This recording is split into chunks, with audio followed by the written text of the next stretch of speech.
Welcome,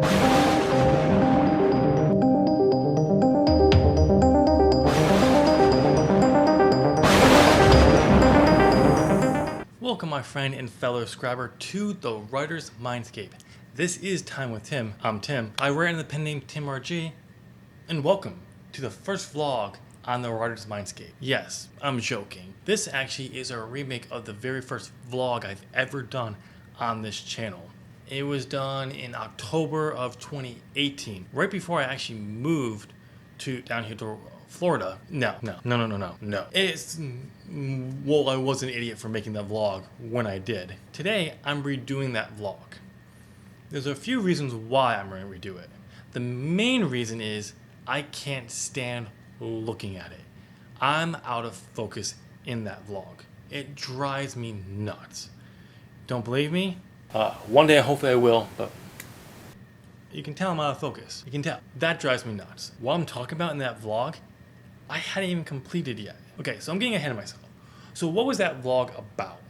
That vlog was about my writing contract. No, not that one. Not the one where I got published. That writing contract was a contract I wrote for myself, that if I did not complete the first draft of all 3 books in the Veil trilogy in 1 year, I had to pay my friend Adam and buddy Chris $50 each. Oh, my bad. $250 for a grand total of $500. This was there to motivate me. They agreed. They signed the contract. I had 1 year to write 3 books, the first drafts only. And I did. But at the time of this vlog, I was in the middle, the final book, and I only had a month, a little more than a month left. I'm giving my thoughts on my contract before I've even finished it, or even knew if I was actually going to succeed.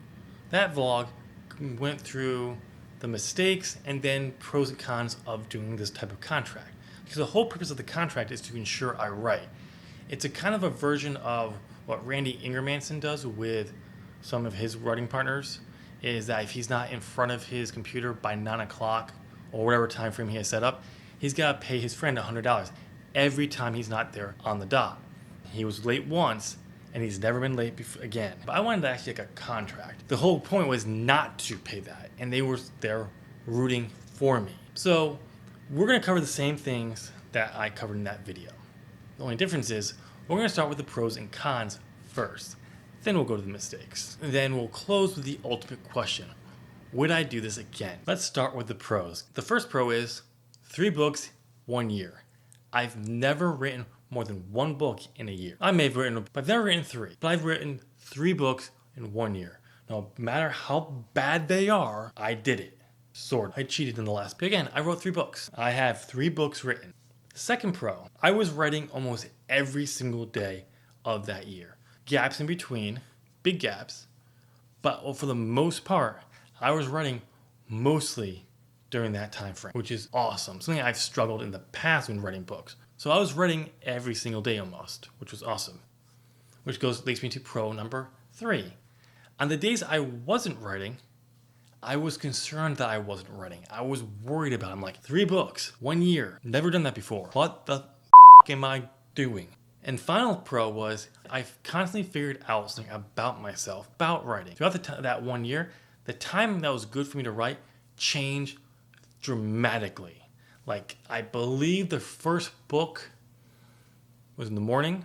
It was the best time to write it. Book 2, that became an evening thing. And then book 3, it was whenever, really. I could sometimes write in the morning, sometimes I could write in the evening, sometimes during the day. Mostly it became near the end, during the day. I learned something about when to write. It showed me that my habit of writing only worked for a period of time. Something about the book changed that. And I don't know why it was that way, but it was. Let's move on to the cons now. Or con. Life happened. This is the only con, really. I had 1 year to write 3 books, and shit happened. Mostly near the end of the contract. Because near the end, I moved to Florida to go for my master's. My first class, my master's, started the week of Thanksgiving. So I had actually 1 class and then Thanksgiving break. I had that And ironically, that last week, that second week, which was the first full week of classes for us, was my last week of writing my novel. I don't know. No, it was like the last. I had to write that, finish it, and I used all those days while going to class. Luckily, it wasn't as intense class as some of my other classes were. But it was nuts. I've been trying to move for over a year. The plan wasn't to go back to school, though. Life happened, lost my job. But before that, it was like crazy. So life happened. That was the only con. But I didn't put it like, oh, I'm going to pick up and move and go back to school. Imagine if I did that earlier. Oh my God, I wouldn't have finished. I guarantee I wouldn't have finished. I got lucky that it happened near the end. With that being said, let's move on to the mistakes I made. Okay, so let's talk mistakes, because there are a few of them. Mistake number 1. How long it would take and if I could do it. When I came up with this idea, I set my goal, but I had no clue for a fact I could do this. I was not working off of outlines that I had written already. The new take. I had old outlines, but not the new version. And I felt I could do it if I pushed myself, but I wasn't sure. And I was risking $500 that I could. And ultimately I did, because I cheated, but I didn't cheat. I didn't know what I was going to take, and it was a lot more than I expected, because I didn't think this through, because I just wanted to write. And that leads me to mistake number 2, rushing it. I've talked about this channel how I get times where I feel like I just need to write something because I should be writing every day. Well, that was this. I knew the version of this series I had in the past wasn't working anymore. I thought I had a good take on it, but I didn't do the work. And because I had this new interesting take, I wanted to get in there, and I've adapted this idea of, if I'm going to write a series, I'm going to write all the books in that series at once. So all the first drafts at once. Or if I know there's arcs in that series, a full arc.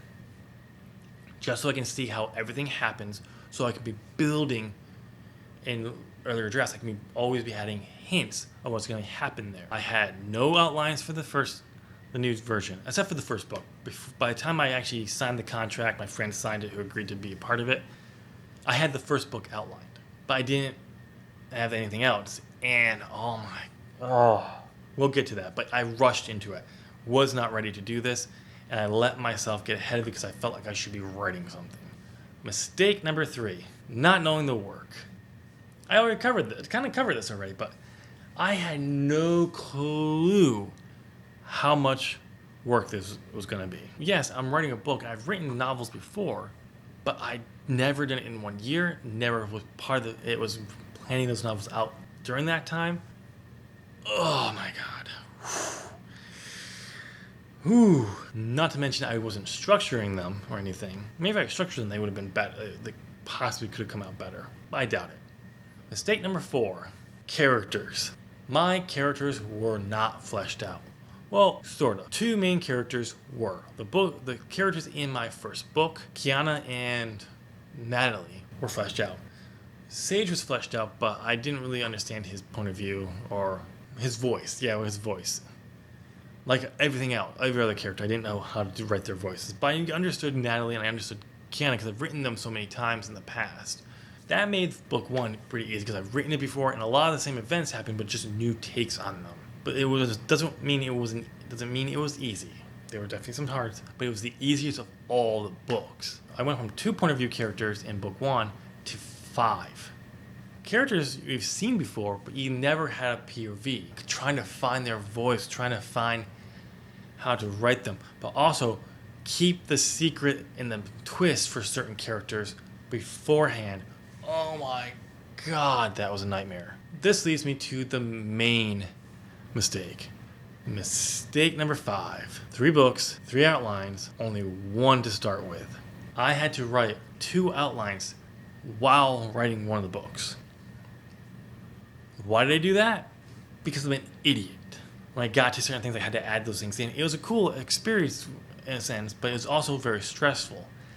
I didn't have time to really understand the outline when I finish it before I had to start writing it. I finished book 1 in January, about 2 months, a little less than 2 months. I gave myself roughly 4 months to write each book. No, sometime in February. February, my bad. Wow, I made a mistake on that one. In February. So I had a little bit of extra time, which led me a full extra month of March before I had to start writing book 2. I started writing book 2 and then stopped for like 3 weeks. By the time I picked it up, I was back on my normal time schedule. So I now had 4 more months when I could have had 5 for the second book. But I was writing the outline for book 3, which was a nightmare. Once I started writing book 2, I was very consistent. I couldn't really start the outline because I noticed something. I was adding stuff to the story that wasn't in the outline that I now had to pay off in the third book. Whew, damn. And that became a big thing. In the middle of book 2, I added a storyline that I planned for, but I didn't think it was going to be as big as it did, and it turned into a huge thing that had to be resolved in book 3, which made my outline gigantic. I finished the outline 3 days before my start time for book 3 to write in August. And the problem was I had 4 months to write this book, and I had so much to write, to the point where I had to remove all other point of views except for the main point of view characters to complete this thing, because nothing in the contract said what the first draft had to consist of. It didn't say the first draft must be similar to what's in my outline. None of that. I just had to have a draft, and I used that to my advantage to succeed. And then you got the climax of book 3. I've been picturing this idea since 2005 when I started writing the more Christian version of this book series. I've seen it in my head. It didn't come close. It was like an epic battle, and it was more like Part of it was because I didn't understand anything about my character's powers or abilities, or even the villains, what they're capable of doing. None of it. We've covered the mistakes. We've covered the pros and cons. Let's answer the big question. Would I do it again? In the original vlog, the answer was yes. I would do this again, and I can't say that now. And it's not a no either. It's just I can't say a sure on yes. I learned so much about my writing process here, and mostly about that rushing in, causing problems in my story before I understand everything about the story and the world, characters' basic powers and how they're going to work and all that. And it's not something I've done once. I've done this repeatedly throughout my writing career. And I've mentioned that my series on my writing career, where I talked about I rush into it because I feel like I need to be writing always. And I want to have stuff developed and ready to write so I can go from project to project while editing. I'm writing this new book, all that stuff. If I rush and I do stuff like this, I'm just causing more problems. And I cause so many problems in a lot of my projects. I really have to start from scratch to see if I can use the stuff I have. I gotta change my mindset that when developing, that counts as writing every day. It may not be writing prose, which is what I tell myself I should be writing. I gotta change my mind frame from writing prose to just doing something with my writing every day, and that counts. There's no yes or no answer, direct answer. It really comes down to the situation. If I get to the point where I'm spent the time needed to develop a project, and I'm okay, I'm ready to do this, then maybe yes. But I don't know if I would do that even then. I think I would more likely save this type of event for when I find myself slacking on my writing. So, for example, take that whole I'm ready to start writing, but I'm delaying, or I'm writing, but I'm not writing like I should be for whatever reason. So I think I should say something for that, because if I'm slacking, this prevents me from slacking. Definitely don't have to worry about my outlining again, because all that stuff would have been done. That's what I think I'm going to do. I think I'll save it for one of those times. That could always change in the future, but I will definitely never do this again without being prepared. That's all I have for you today. I really hope you enjoyed this remake of that video. If you haven't seen the original video, there'll be a link down below to that video. You can see the difference. How long that video will actually be visible, I don't know. It could go away very quickly, or it may not. Since you made it to the end of this video, please give this video a thumbs up. You're clearly liking what you're hearing. Please comment your thoughts of this video down in the comment section and answer the question of the video. Will you give this contract a try? Yes or no, but explain your answer. Explain why you will give it a try. Explain why you won't give it a try. And since it's right there and you're gonna give this video a thumbs up, go ahead and hit that subscribe button. Nice. Ring that bell. Awesome. And make sure you turn on all notifications so you know when All Time with Tim and other Writer of Mindscape content goes live. I hope you're having a great weekend, and I'll chat with you in my next video. Bye.